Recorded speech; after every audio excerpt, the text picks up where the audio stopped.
अशा घटना घडतायत की ज्या लोकांनी आपल्या नजरेत आणून मराठवाड्यावर जे सरकार किंवा बिझनेसमॅन कॉन्सन्ट्रेट करतायत, तर मग मराठवाड्यात अशा कोणत्या गोष्टी आहेत ज्या लोकांनी समजून घ्यायला पाहिजे किंवा इंडस्ट्रीमध्ये काय बदल घडतायत? आता तू बघितलं ना, तर अख्ख्या मराठवाड्याकडे, मी मागं पण सांगितलं की संपूर्ण भारताचं किंवा जगाचं लक्ष आज मराठवाड्याकडे.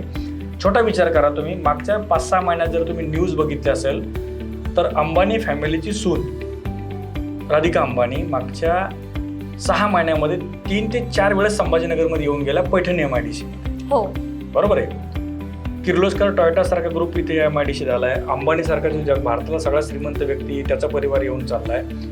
नक्कीच काहीतरी असेल या शहरामध्ये किंवा या शहराच्या परिसरामध्ये. तर 2 गोष्टी आपल्या इंडस्ट्रीमध्ये खूप चांगल्या आहेत. एक तर आपली भौगोलिक परिस्थिती खूप चांगली आहे, कारण आपल्याकडे लँड बँक खूप चांगली आहे.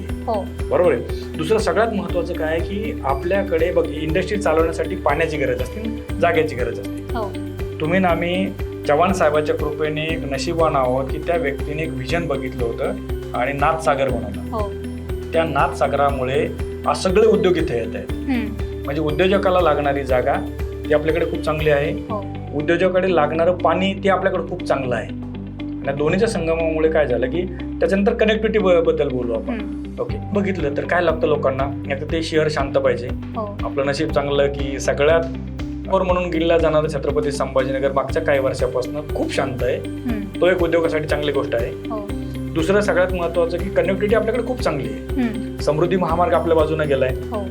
मुंबईचा माणूस 4 तासात आपल्याकडे पोहोचू शकतो, नागपूरचा माणूस 4 तासात पोहोचू शकतो. नवीन जो रोड बनतोय आता तो पण खूप चांगला आहे.